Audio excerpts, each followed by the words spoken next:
এখন এই প্রস্তুতি তো ফ্যাসিবাদ বিরোধী সকল শক্তিরই রয়েছে। আমরা বারবার বলেছি যে আমরা শেখ হাসিনা আসামি হিসেবে আসবে, তার বিচার হবে, তার যে রায় হয়েছে সেটি কার্যকর হবে, সেজন্য আমরা অধীর আগ্রহে অপেক্ষা করতেছি।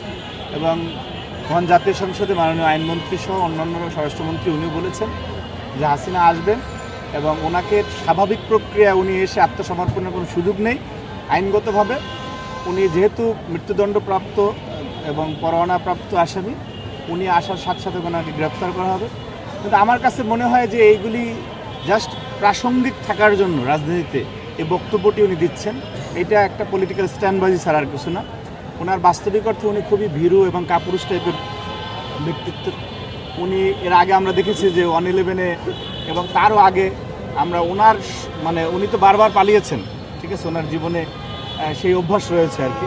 বাংলাদেশের মানুষকে মানুষের প্রতি বা এই মাটির প্রতি ওনাদের সেই টান নেই। এবং দীর্ঘ একটি সময় পরে উনি দেশের মানুষের বিরুদ্ধে প্রতিশোধ নিতে এসেছিলেন এবং সেই প্রতিশোধটি দেশের মানুষের উপর দিয়ে নিয়েছে। আওয়ামী লীগের শীর্ষ নেতাদের আত্মজীবনী যদি আপনি অপ্রকাশিত শর্তে যদি যোগাযোগ করতেন যে আসলে হাসিনার চরিত্র কেমন, তারা বলতো যে কী ধরনের স্টিম রোলার ব্যবহারগত দিক থেকেও ওই নেতাদের উপর সে চালিয়েছে।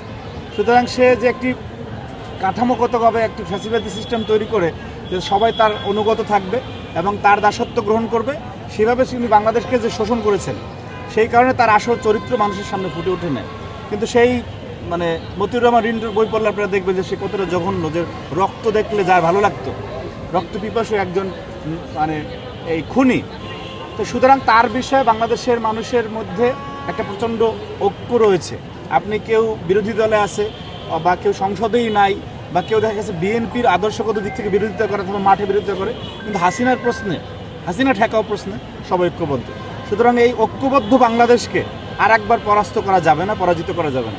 পৃথিবীর ইতিহাসে কোনোদিনও এই ধরনের নিকৃষ্ট স্বৈরশাসক আবার প্রতি বিপ্লব ঘটিয়ে প্রত্যাবর্তন করেছে, এটা কোনোদিনও হয় না এবং এটা বাংলাদেশে হবে না। সুতরাং এটা স্রেফ একটা পলিটিক্যাল স্ট্যান্ডবাজি এবং তার আসার কোনো সুযোগ নেই। যদিও কোনো দানবীয় বা কোনো সাম্রাজ্যবাদী শক্তির তাকে পুষিন করাতে চায়, সে আসতে চায়, সে আসামি হিসেবে আসবে এবং তার রায় কার্যকরের জন্য বাংলাদেশের মানুষ রাস্তায় নেমে যাবে ইনশাআল্লাহ।